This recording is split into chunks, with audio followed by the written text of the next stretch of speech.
Another aqueous solution reaction that we will be looking at are neutralization reactions. When we talk of neutralization reactions, that's an acid-base reaction. Okay, and the product of an acid and base reacting with each other is always called a salt. Okay, now in high school you have learned the Arrhenius definition of what an acid is and what a base is. An acid basically is something which gives up an H plus in aqueous solution, and a base gives up OH minus or hydroxide ions in solutions.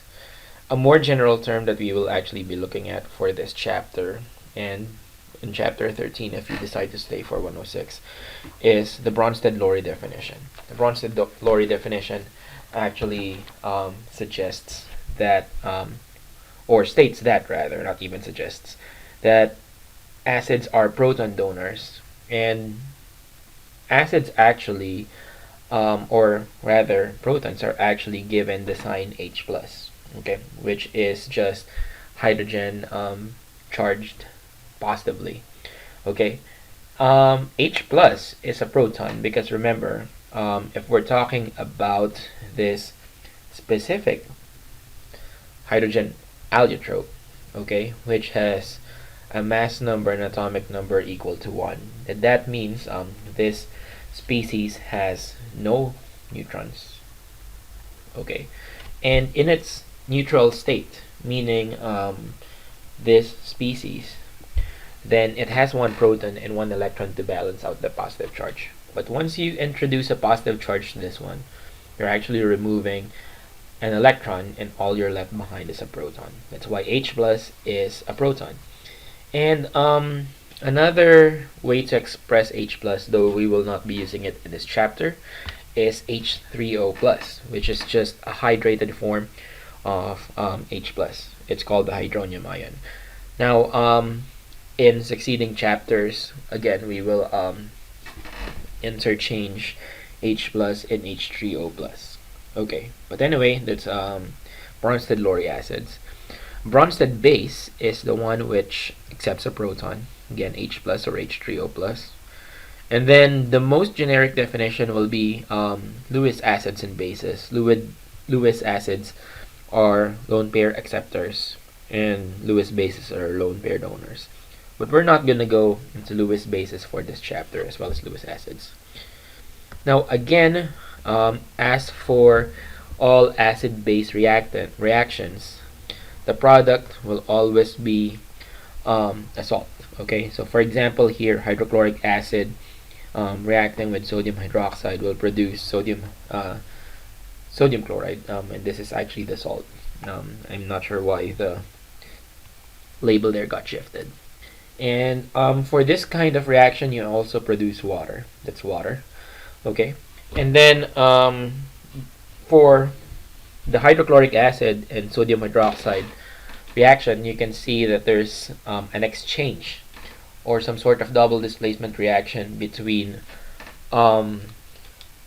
hydrochloric acid and sodium hydroxide.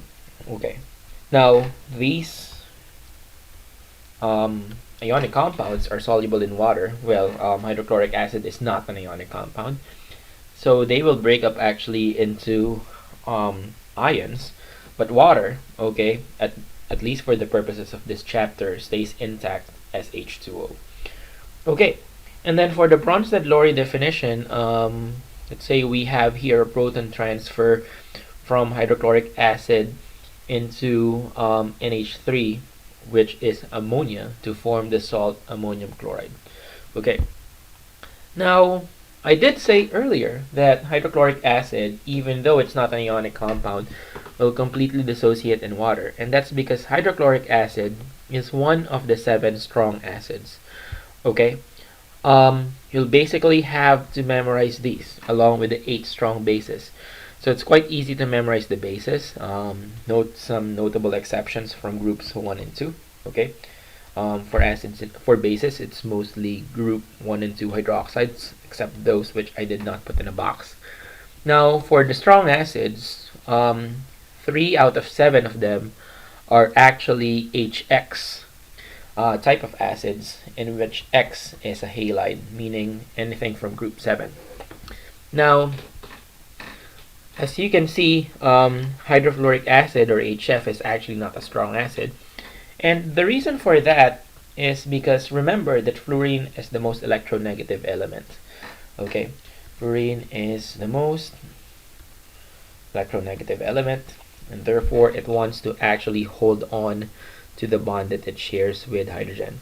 When we say strong acids and strong bases, by definition, they dissociate completely in solution as ions and cations. So meaning, for example, if you have hydrochloric acid in an aqueous solution, it will completely break up into H plus and chlorine minus. Okay, that's not the case for hydrofluoric acid. Okay, doesn't really break up that much into ions. It does, but not at 100% dissociation like hydrochloric acid and the other 6 strong acids. And the same thing applies for bases as well. So all of these 8 strong bases are going to completely dissociate into ions. Let's say, for example, lithium hydroxide should dissociate completely as lithium plus and hydroxide minus. Okay. Now, we can also write net ionic equations for acid-base reactions. Let us actually begin answering the last 3 questions. I'm going to work with you again in class on the first 3 questions. So let's try the first problem, which is nitric acid and aluminum hydroxide. So for this type of problem, aside from converting the names into formulas, what you also need to know is whether this acid is a strong acid and this base is a strong base. As you can see, most bases here, like magnesium hydroxide, sodium hydroxide, aluminum hydroxide, are basically aqueous or ionic compounds that we have discussed earlier, and there are solubility rules attributed to them. Again, for the purposes of this chapter, any insoluble solid, okay, any insoluble solid, okay, and I'm putting air quotes in insoluble solid, is a weak base, okay, meaning it does not completely dissociate in solution, and therefore it is also a weak electrolyte.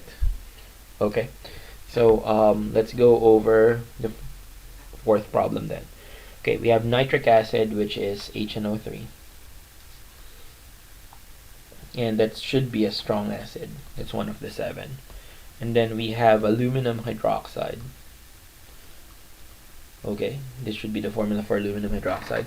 Now, aluminum hydroxide is not a group 1 or a group 3, or sorry, group 2 hydroxide.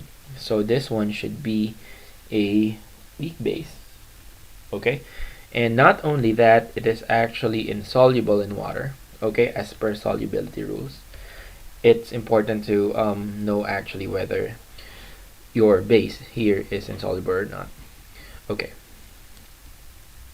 So now that we have these information, we can now write a molecular equation for nitric acid and aluminum hydroxide. So the molecular equation should be you have nitric acid. Okay, and again, that's a strong electrolyte, so that should be an aqueous solution. Okay, and then you also have aluminum hydroxide, which does not break up into ions.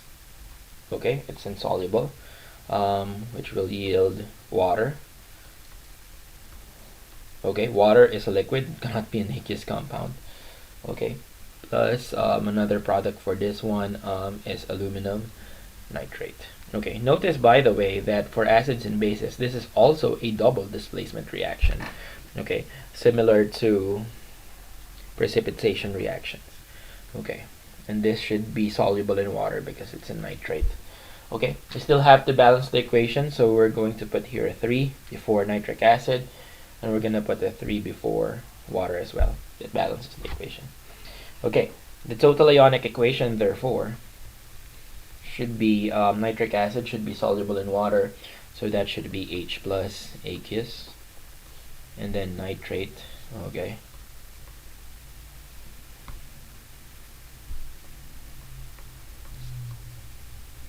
and then plus aluminum hydroxide stays intact.